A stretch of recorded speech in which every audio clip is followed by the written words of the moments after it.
وکالت میں پرانے سینئر وکلاء صاحبان ہمیشہ کہتے ہیں کہ مقدمات بچے دیتے ہیں، یہ 1 سے 2، 2 سے 4، 4 سے 8 کی رفتار سے بڑھتے ہیں اور کسی کنٹیجیس یعنی چھوت کی بیماری کی طرح آگے منتقل ہوتے رہتے ہیں۔ کل شکار آپ تھے، آج دوسرے لوگ ہیں۔ یہ بیماری ہے، اس سے اجتناب برتنا ہی بہتر ہوتا ہے، کیونکہ جب آپ شکار ہوتے ہیں تو اکثر لوگ تماشا ہی دیکھتے ہیں۔ مشکل وقت میں کئی جانثار نظریں بدل لیتے ہیں یا غائب ہو جاتے ہیں۔ جب آپ اقتدار میں ہوں تو نمودار ہو جائیں گے، آپ کے قصیدے گائیں گے، اپنی وفاداری کا آپ کو یقین دلائیں گے۔ اگرچہ سیاسی جماعتیں ہمیشہ فوجی آمروں کو تنقید کا نشانہ بناتی ہیں کہ آمر عدم برداشت کی پالیسی پر عمل پیرا ہوتے ہیں، بنیادی حقوق معطل اور بولنے یا حکومت کے خلاف بات کرنے پر فوجداری مقدمات درج کیے جاتے ہیں۔ ایک فوجی آمر متشدد پسند اور اختلاف رائے کو پسند نہیں کرتے۔ جمہوری اقدار پامال اور میڈیا پر قدغن لگائی جاتی ہے، مگر یہی سیاسی جماعتیں جب حکومت میں آتی ہیں تو فوجی آمروں کی پالیسیوں کو ہی فالو کرتے ہیں۔ عدم برداشت، قانون کا ناجائز استعمال اور اختیار سے تجاوز معمول کی بات ہوتی ہے۔ تنقید اور اختلاف رائے جمہوریت کی روح سمجھی جاتی ہے، مگر سیاسی ادوار میں اختلاف رائے جرم بن جاتا ہے۔ پکڑ دکڑ، انتقاماً مقدمات کا اندراج، مخالفین کو پس زندان رکھنا سیاسی عمائدین کا مرغوب مشغلہ ہے۔ گزشتہ دور میں پی ٹی آئی کی حکومت تھی اور نون لیگ پی پی پی کی قیادت زیر تاب تھی۔ نیب کے مقدمات کا سامنا تھا، کرپشن کے الزامات کے ختم ہونے کا نام نہیں لیتے تھے، ایک کے بعد ایک مقدمہ۔ اگرچہ کرپشن کے بہت سارے مقدمات درست بھی تھے۔ ایک زمانے میں پی پی پی اور نون لیگ حریف جماعتیں ہوا کرتی تھیں۔ یہ زیادہ پرانی بات نہیں، ماضی قریب کی بات ہے، اور جو جماعت حکومت میں آتی مخالف قیادت کے خلاف مقدمات درج ہو جاتے، مگر الزامات ایک دوسرے کے خلاف کرپشن کے ہی لگاتے تھے۔ زرداری صاحب اور محترمہ بے نظیر بھٹو صاحبہ کے خلاف سر محل کیس، نیکلس کا مقدمہ اور سوئٹزرلینڈ اکاؤنٹس مشہور مقدمات تھے۔ زرداری صاحب طویل عرصہ جیل میں رہے، ان کے خلاف اس کے علاوہ مرتضیٰ بھٹو کے قتل کا مقدمہ بھی درج ہوا اور منشیات کا مقدمہ بھی بنا۔ پھر نون لیگ کی قیادت جب نیب کے مقدمات میں پی ٹی آئی کے دور اقتدار کے دوران جیل میں قید رہی، وہ زیادہ تر پی پی پی کے دور میں ہی مقدمات درج ہوئے تھے، مگر نون لیگ کی لیڈرشپ گرفتار پی ٹی آئی کے دور میں ہوئی۔ اب سابقہ اپوزیشن کی تمام قیادت پی ڈی ایم کے پینر کے نیچے جمع ہو کر حکومت میں ہے، اور نہ صرف پی ٹی آئی کی قیادت نشانے پر ہے بلکہ سپورٹر، ہم خیال، حتیٰ کہ تنقید کرنے والا ہر شخص غدار اور وطن دشمن سمجھا جا رہا ہے۔ عام طور پر حکومت یا اداروں کے خلاف نفرت پھیلانے کے مقدمات درج کیے جا رہے ہیں۔ اگرچہ عمران خان اور دیگر لیڈرز کے خلاف دہشت گردی اور کار سرکار میں مداخلت کے مقدمات بھی درج ہوئے۔ عمران خان کے خلاف تو 2 درجن سے زیادہ مقدمات درج ہو چکے ہیں، جن میں توشہ خانہ کیس کا خاص چرچا ہے۔ لگتا ہے لیفٹیننٹ جنرل امجد شعیب بھی زد میں آ گئے ہیں، جو گزشتہ چند روز سے پولیس حراست میں تھے۔ آج معلوم ہوا ہے کہ ان کے خلاف درج مقدمہ عدالت نے خارج کر دیا۔ اس کے علاوہ عمران ریاض اور دیگر گرفتار ہو چکے ہیں۔ عمران ریاض کے خلاف کئی شہروں میں ایک ہی نوعیت کے مقدمات درج ہوئے، جن میں حکومت اور اداروں کے خلاف نفرت اور ڈس لائلٹی پھیلانے کا الزام تھا۔ وکالت میں پرانے سینئر وکلاء صاحبان ہمیشہ کہتے ہیں کہ مقدمات بچے دیتے ہیں، یہ 1 سے 2، 2 سے 4، 4 سے 8 کی رفتار سے بڑھتے ہیں اور کسی کنٹیجیس یعنی چھوت کی بیماری کی طرح آگے منتقل ہوتے رہتے ہیں۔ کل شکار آپ تھے، آج دوسرے لوگ ہیں۔ یہ بیماری ہے، اس سے اجتناب برتنا ہی بہتر ہوتا ہے، کیونکہ جب آپ شکار ہوتے ہیں تو اکثر لوگ تماشا ہی دیکھتے ہیں۔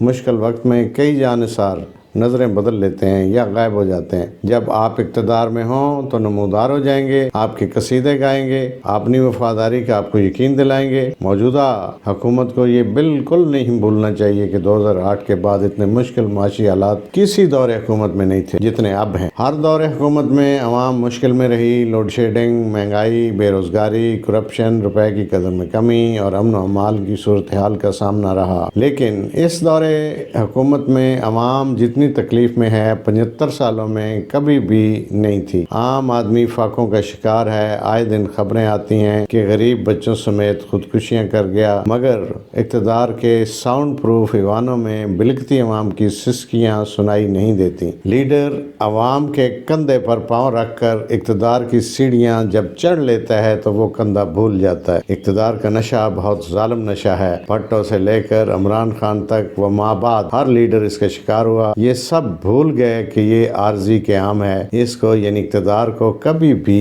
دوام نہیں رہا، مگر ہر ایک کو ایسے ہی لگا جیسے اس کا اقتدار کبھی ختم نہیں ہوگا، مگر جب ختم ہوا پتہ بھی نہ چلا۔ دوسری طرف کھانے پینے کی اشیاء کی مہنگائی 49% پر پہنچ گئی ہے۔ اشیاء خورد و نوش کی قیمتیں کئی گنا بڑھ گئی ہیں۔ حکومت کو مشکل فیصلہ یہ کرنا چاہیے کہ اشرافیہ کی تنخواہ، الاؤنسز، مراد سب ختم کر دیں تاکہ خزانے کو کچھ سانس آئے۔ شاہد خاقان عباسی نے درست کہا کہ سب جماعتیں کبھی نہ کبھی حکومت میں رہی ہیں اور ملک کی اس ابتر معاشی حالات کے سب ذمہ دار ہیں۔ پی ڈی ایم کی قیادت غربت اور مہنگائی کم کرنے کے وعدہ کے ساتھ آئی تھی۔ وزیر اعظم شہباز شریف فرمایا کرتے تھے کہ اگر مسلم لیگ نون اور اپوزیشن کو موقع ملا تو اسی خراب اور تباہ حال معیشت کو 6 مہینے میں اپنے پاؤں پر کھڑا کر دیں گے، مگر حکومت میں آ کر مہنگائی کا بوجھ غریب عوام پر لاد کر کہتے ہیں ابھی مزید مہنگائی کی لہر آئے گی۔ غریب تو پہلے ہی پس چکا ہے۔ ایسی کیفیت پاکستان پہلی بار دیکھ رہا ہے۔ آج ڈالر 19 روپے بڑھ گیا ہے، شرح سود 20% پر پہنچ گئی، 20 لاکھ پاکستانی بے روزگار اور 2 کروڑ مزید پاکستانی خط غربت سے نیچے جانے کا خدشہ ہے۔ ملک میں 8 کروڑ لوگ غریب ہو جائیں گے۔ شرح نمو اس سال منفی رہنے کا امکان ہے۔ ناقص پالیسیاں پاکستان کو 30 سال پیچھے لے گئیں۔ بجلی بھی 3 روپے 82 پیسے فی یونٹ مزید مہنگی۔ مہنگائی کی نئی لہر نے عوام کی چیخیں نکلوا دی۔ حکومت اشرافیہ اور امراء پر ٹیکس لگائے، امراء کو دی جانے والی مراد اور سیکیورٹی پروٹوکول ختم کر کے عام آدمی کو حقیقی معنوں میں ریلیف دے۔ دلچسپ بات یہ ہے کہ ٹیکس دینے والوں کو پٹرول 272 روپے فی لیٹر ملتا ہے اور ٹیکس کھانے والوں کو مفت ملتا ہے۔ ٹیکس دینے والے فاقوں پر آ گئے ہیں اور ٹیکس کھانے والے کھرب پتی ہو گئے ہیں۔ یہ ظلم اور ناانصافی کا نظام ہے۔ ایسے نظام زیادہ دیر سسٹین نہیں کرتے۔ یہی وجہ ہے اب ہر طرف لوگ ظلم اور ناانصافی پر بات کر رہے ہیں، پروٹوکول کے خلاف آواز اٹھا رہے ہیں۔ ایک صحابی ہیں حضرت سعید بن عامر رضی اللہ تعالیٰ عنہ، حضرت عمر رضی اللہ تعالیٰ عنہ نے ان کو گورنر بنانا چاہا حمص کا۔ انہوں نے کہا میں نہیں بنتا۔ حضرت عمر نے فرمایا آپ لوگوں نے مجھے بنا دیا ہے، خود گورنر کی پوزیشن بھی قبول نہیں کرتے۔ حضرت سعید بن عامر رضی اللہ تعالیٰ عنہ گورنر بن کر چلے گئے۔ مال غنیمت میں سے کچھ زیادہ مال جمع ہوا مدینے میں، تو حضرت عمر رضی اللہ تعالیٰ عنہ نے مختلف صوبوں کی لسٹیں منگوائیں غریبوں کی۔ حضرت سعید بن عامر کے صوبے کے کچھ خاص لوگوں کو آپ نے لکھا کہ تمہارے صوبے میں جو غریب ہیں ان کی لسٹیں بنا کر بھیجیں۔ جب لسٹیں بھیجیں تو سب سے اوپر پہلا نام حضرت سعید بن عامر رضی اللہ تعالیٰ کا لکھا ہوا تھا۔ حضرت عمر بیٹھ کر رو پڑے کہ تمہارا گورنر بھی مسکین ہے۔ اشرفیوں کی ایک تھیلی حضرت عمر نے بھر کر بھیجی۔ حضرت سعید بن رضی اللہ تعالیٰ عنہ کے پاس جب پہنچی تو کہنے لگے انا للہ و انا الیہ راجعون۔ آپ کی اہلیہ کہنے لگی خیریت ہے، کہیں حضرت عمر کا وصال تو نہیں ہو گیا؟ کہا نہیں۔ فرمانے لگی تو کوئی آفت تو نہیں آ گئی؟ فرمایا نہیں۔ کہنے لگی انا للہ کیوں پڑھا؟